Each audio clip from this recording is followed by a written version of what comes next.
saya nak tanya, kalau kita tengah uzur, boleh ke kita baca surah Al-Waqi'ah, Al-Maqsurat? Okey. Terima kasih Puan Hamizan binti Abdul Rahman. Perbincangan tentang sama ada boleh baca Al-Quran atau tidak ketika uzur, memang itu adalah dalam persoalan khilafiyah. Maksudnya ada perbezaan pendapat para alim ulama.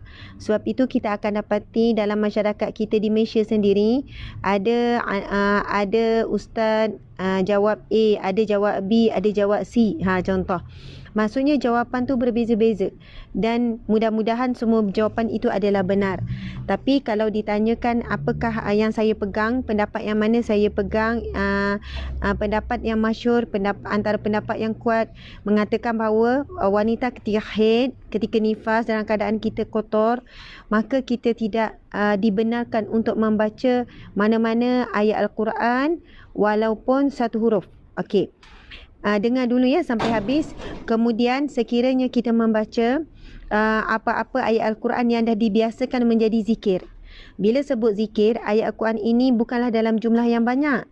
Kalau surah Al-Waqi'ah itu satu surah yang panjang. Surah Al-Mulk juga surah yang panjang.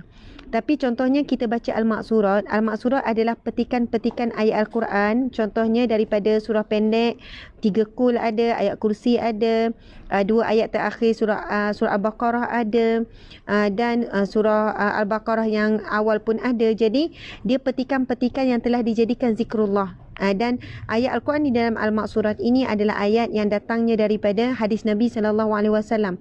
Penjelasan tentang fadilat ayat itu sendiri. Maka di situ ayat itu dijadikan doa ataupun zikrullah.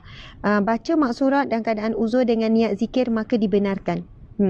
Tapi kalau kita nak niat zikir baca Al-Mulk tak boleh, sebab kita tak sebut zikir Al-Mulk, kita sebut surah Al-Mulk. Sama juga dengan Al-Waqi'ah dan sebagainya.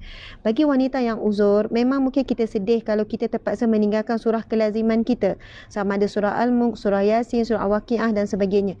Tetapi redha dengan ketentuan Allah dan meninggalkan satu yang Allah larang juga ibadah, kita diberi pahala.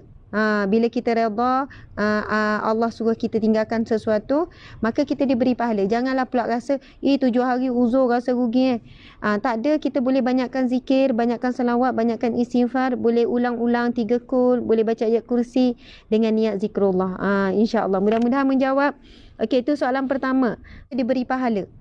Bila kita redha, Allah suruh kita tinggalkan sesuatu, maka kita diberi pahala. Janganlah pula rasa 7 hari uzur rasa rugi.